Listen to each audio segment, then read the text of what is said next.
Israel और Hezbollah के बीच ceasefire हो गया है, लेकिन ईरान पर प्रोपेगेंडा इस पर मुद्दे पर लगातार फैला रहा है। ईरान इसे इजराइल की हार बता रहा है और हिजबुल्लाह की जीत। ईरान इजराइल के खिलाफ नैरेटिव सेट करने की लगातार कोशिश कर रहा है। साथ ही वो ईरान अपने पाले हुए मोहरों में जोश भरना चाहता है, जिससे इजराइल के खिलाफ मिडिल ईस्ट में जो घेराबंदी हुई है उसकी पकड़ ढीली ना पड़े। ईरान के सर्वोच्च नेता खामनेई ने क्लियर किया है कि इजराइल के खिलाफ ऑपरेशन अल अक्सा फ्लड जारी रहेगा।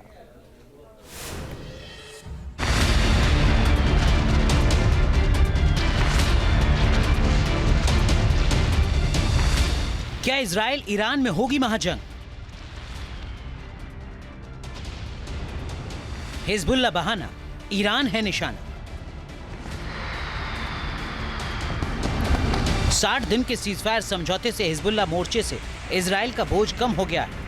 तो अब जानकार बता रहे हैं कि इजराइल का पूरा फोकस ईरान पर होगा, क्योंकि मिडिल ईस्ट में इजराइल के सामने अगर सबसे बड़ी चुनौती कोई है तो वो ईरान है।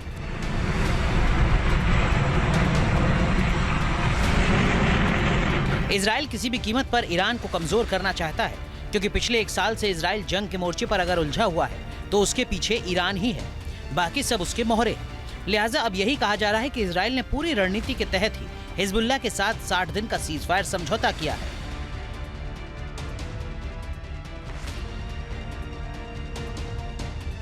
इन 60 दिनों में इजराइल का फोकस होगा कि नेतन्याहू एंड कंपनी पूरी तरह से ईरान पर अपना फोकस करे।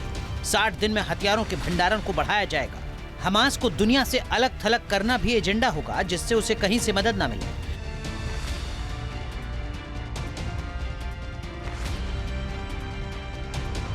नेतन्याहू और इजराइल के थिंक टैंक अब इसी रणनीति पर लग गए हैं, जिससे मिडिल ईस्ट में शांति बहाली हो सके। इजराइल को उम्मीद है कि 60 दिन के अंदर वो अपने हथियारों के भंडारण को बढ़ा लेगा। साथ ही नेतन्याहू और इजराइल को अमेरिका के निर्वाचित राष्ट्रपति ट्रंप से काफी उम्मीदें हैं। इजराइल को उम्मीद है कि जब 20 जनवरी 2025 को डोनाल्ड ट्रंप अमेरिका के राष्ट्रपति पद की शपथ लेंगे तो मिडिल ईस्ट में हालात बदलेंगे। ट्रंप के शासनकाल में अमेरिकी प्रशासन ईरान पर डायरेक्ट मिलिट्री प्रेशर बनाएगा, जिससे ईरान बिखर जाएगा।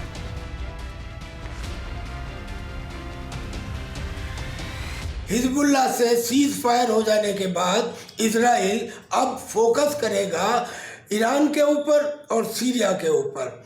डोनाल्ड ट्रंप पहले ही कह चुके हैं इजराइल से कि तुम ईरान के न्यूक्लियर फैसिलिटीज को तबाह करो और उनके तेल के कुएं को तबाह करो, ताकि उसकी इकोनॉमी खत्म हो जाए।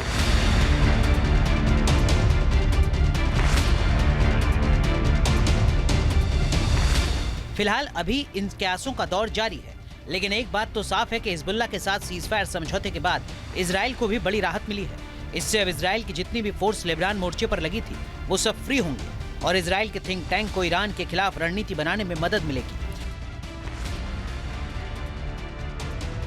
60 दिन के सीजफायर डील को इजराइल और उसके थिंक टैंक अपनी जीत बता रहे हैं। वहीं ईरान दक्षिण लेबनान में इसे इजराइल की हार बता रहा है। ईरान के विदेश मंत्री दावा कर रहे हैं कि दक्षिण लेबनान में जिस तरीके से इजरायली फोर्स को नुकसान हुआ है, इजराइल के सैनिक मारे गए हैं, उसकी वजह से नेतन्याहू ने अपने कदम खींचे और समझौते पर मजबूर हुए।